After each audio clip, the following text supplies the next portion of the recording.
For a limited time only, buy an Intel Core i5 or Core i7 CPU and get a free 3-month subscription to iRacing.com. Available from participating retailers. Click the link in the video description for more details. Welcome to my unboxing and overview. It's not a first look because I broke the seal already. This is the Razer Edge gaming tablet. What makes a tablet a gaming tablet? Well, for one thing, if a tablet's performance was measured by weight, then the Razer Edge would definitely be the highest performance tablet out there. The other thing is if a tablet's performance was measured by performance, then the Razer Edge would be the highest performance tablet out there. So yes, it is a gaming tablet. What comes inside is pretty straightforward. Razer's usual attention to detail with the packaging, with their matte black whatnots and all of that. The first thing we find is a power brick. So it's got a short AC cable right here. Quite short, see? Only about 1 Linus arm length long, okay? So that plugs into the wall wart, which you'll notice doesn't look much like a tablet wall wart. This looks like a notebook wall wart because this basically is a notebook in a tablet form factor. It's got all the power you'd expect from a notebook, so it needs all the power you'd expect to need to give a notebook. Now it has a much longer thin cable, so that's the DC power cable, that goes out to the tablet itself and terminates in a proprietary connector on a right angle. I would have liked to see some kind of a connector that was non-proprietary in some way. I mean, I guess I can kind of understand why Razer did this. It gets it sort of out of the way while you're holding the device. So next up inside here, we've got just basically some documentation. Welcome to the cult of Razer and all that sort of good stuff that they usually include with their gear. For gamers by gamers. Why do we make these products? Because, well, no one else did. So we thought we'd do it. There's some Razer stickers as well as, ooh, look, a little cleaning cloth for your product. That's all good stuff. All right, so that's pretty much it that comes with the tablet. Now this is the Razer Edge Pro, which is the $1,500 version of the tablet. And this is the, but wait, there's more moment, because the $1,500 version of the tablet doesn't come with everything you need necessarily. There's a couple of other accessories that Razer's been shipping out to the press that really help you have the full experience. So number one is the Edge docking station. So the docking station is pretty straightforward. You plug that same proprietary power connector into it. You can plug headphones, microphone, so dedicated headphone and microphone jacks as opposed to the integrated one that's on the tablet itself. You've got an HDMI port, 3 USB ports, so it also acts as a USB hub. The tablet itself only has 1 USB 3 port. And then finally, the actual dock itself. Yeah, right there. So it sits just like that. It's a little bit of an angle, so you could sit and use it connected to the dock. It's got some heft to it, so I would actually trust my $1,500 tablet to not be dropped by it. And it has one of the best rubberized sticky bottoms that I think I have ever encountered. If I put this down on the table, I couldn't move it pretty much no matter how hard I tried. So, oh my goodness, it's like stuck. Look at this. I can't even lift it. Oh, there it goes. Detached now. So it's an excellent rubberized grip. I wish everything had supple, soft rubber like this on the bottom of it. It's outstanding. So there you go. The dock is intended for people who are going to use the Razer Edge as something like a gaming console, where you leave the dock next to your TV, for example, and then you plug in the Edge whenever you're going to use it with a wireless controller, say, for example. Now, not everyone's going to use it like that. A lot of people are going to go, well, if I wanted to play games on my TV, I could build a media PC, or I could use a console, or I could do any number of those other things that people do to play games on their TVs. So that's where this one comes in.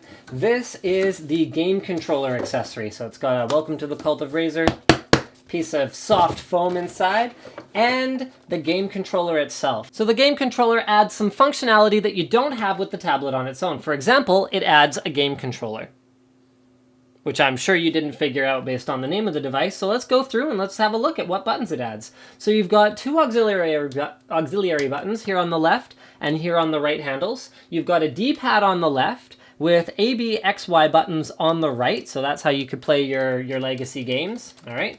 Then you've got 2 analog sticks, one on the left, one on the right. Nice rubberized tops on them that feel like they should be quite durable.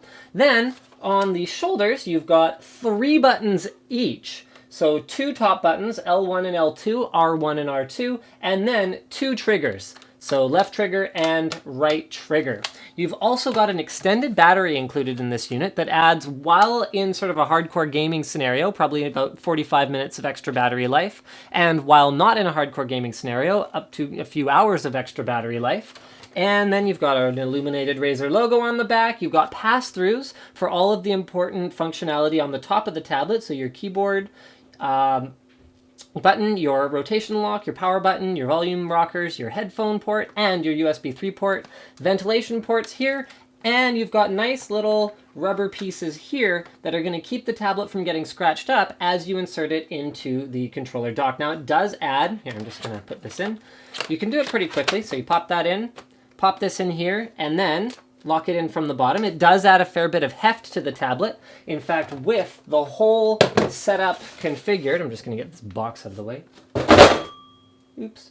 With the whole setup configured, the total weight in pounds, all right, is about pounds.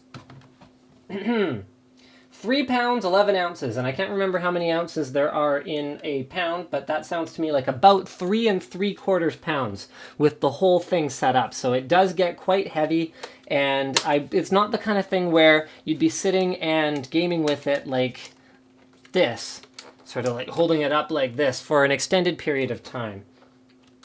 So now that I've covered all the accessories, which I sort of meant to do near the end, let's talk about the Razer Edge itself. So it's over 2 pounds just with the tablet alone. It's thick. So if I pull out my HTC One, I can do my trademark size comparison here, which don't worry about getting too close to because I'm going to do an overlay for this.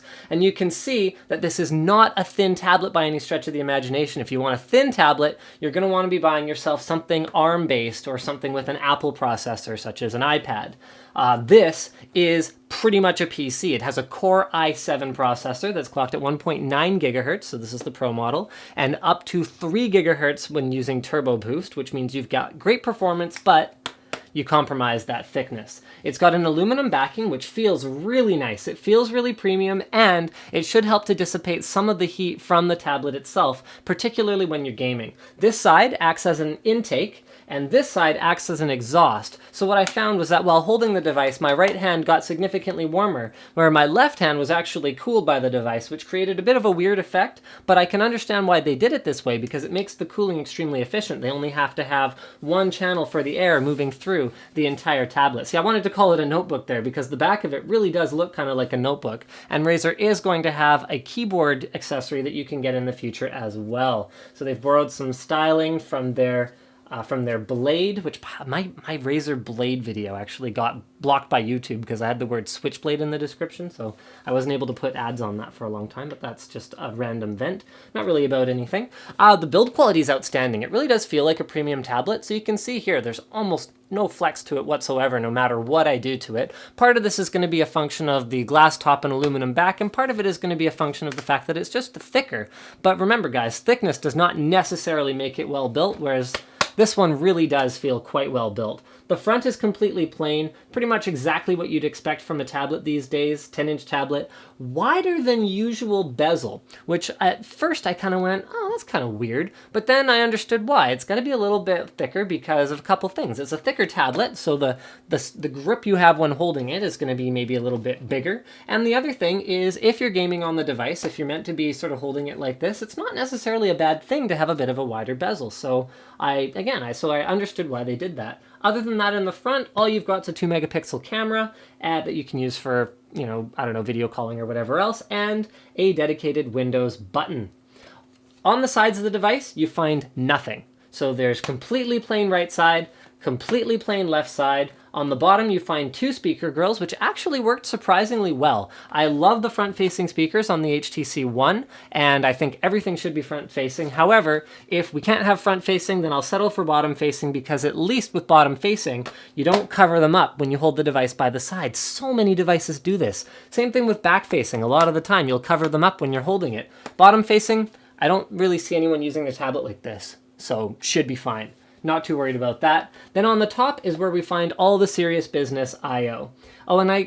So I complained about the proprietary connector. I do understand why they have it, because it acts as a dock and an HDMI and a USB hub and all that stuff. I just don't necessarily like it. That's all. I'm just throwing that out there.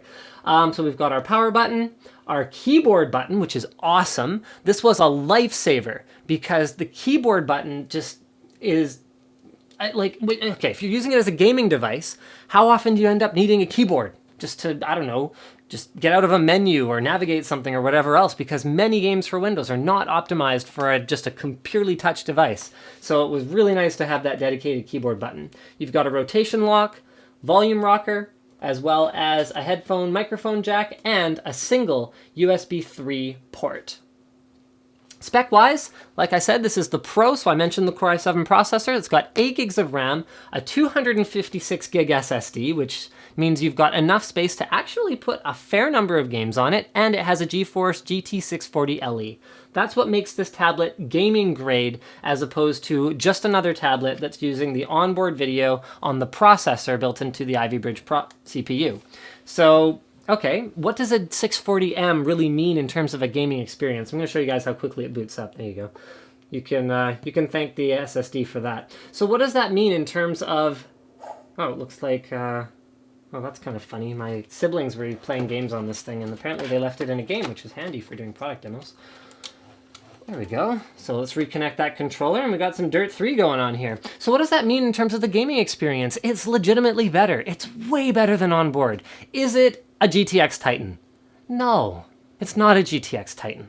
Is it intended to be a GTX Titan? No, I mean, this device actually doesn't cost that much more than a Titan for the whole thing. Okay, it does cost more, but not that much more. So what does it actually do? Well, it runs modern games, with the exception of super high-end games like Crysis 3, at acceptable frame rates at the native resolution. So I've seen people complain about the 1366 by 768 display on the Razer Edge, and my response to this is, well, what else were they supposed to do?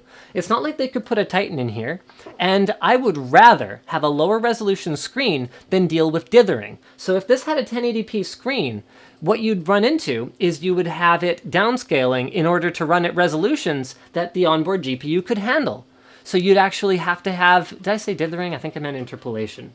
One way or another, they're bad things, and you don't want to do either of those things. Interpolation, sorry, my bad. It's an IPS display, so while it wasn't the most vibrant IPS display I've ever seen, there wasn't really any detectable motion blur, or ghosting, as it's colloquially referred to. So it delivered a very acceptable gaming experience. So we've got Dirt 3 going here, and this highlights sort of what I meant before when I said the lack of a physical keyboard hampers the gaming experience somewhat, because how do I Alt-Enter? I don't know how to full screen a program without Alt-Enter. I rely on my keyboard a lot in a Windows environment, and it's not the Edge's fault, it's just the way Windows works. They expect you to Control-C, Control-V. So now that the game isn't in full screen, if the game itself doesn't have an option to go to full screen, then you're just kind of boned, because you've got Control, you got, I don't know, where's Shift Tab? Because Shift goes away when you go into the number pad here. So how do you get rid of something like a Steam overlay? It can be a little bit frustrating, but once you get past the issues that are present, so we're gonna continue our race here. Whoops, I'm going backwards. There we go. The gaming experience is actually really cool. So I hope you can get in close enough that you can see this. I did turn the screen resolution up. So this is Dirt 3, which may not be the most hardcore title by any stretch of the imagination, but it is a totally acceptable gaming experience on a modern title that looks absolutely fantastic, which isn't going to prevent someone like me from crashing the car necessarily. So I'm going to go ahead and pause that, and we'll move into what's it like overall using this thing. So I was playing around with it for a couple days. Some more difficulty with things like an SNES emulator that runs in like DOS mode. So it was difficult to navigate through it with touchscreen, things like that. But if you use Steam Big Picture, which I found to be not that bad of an experience. I wish that Steam Big Picture was a little bit more touch optimized, but we know how Gabe Newell feels about Windows 8 and all that noise. I wish he'd kind of get over that and help us with the gaming experience as opposed to sit and be upset about it. But with Big Picture, it was a little bit better. It did make navigation a little bit easier. There are ways to add... Here we go, so I'll just click this button. There are ways to add your Steam games as tiles, so there's a couple of different apps that do that in the Windows 8 store.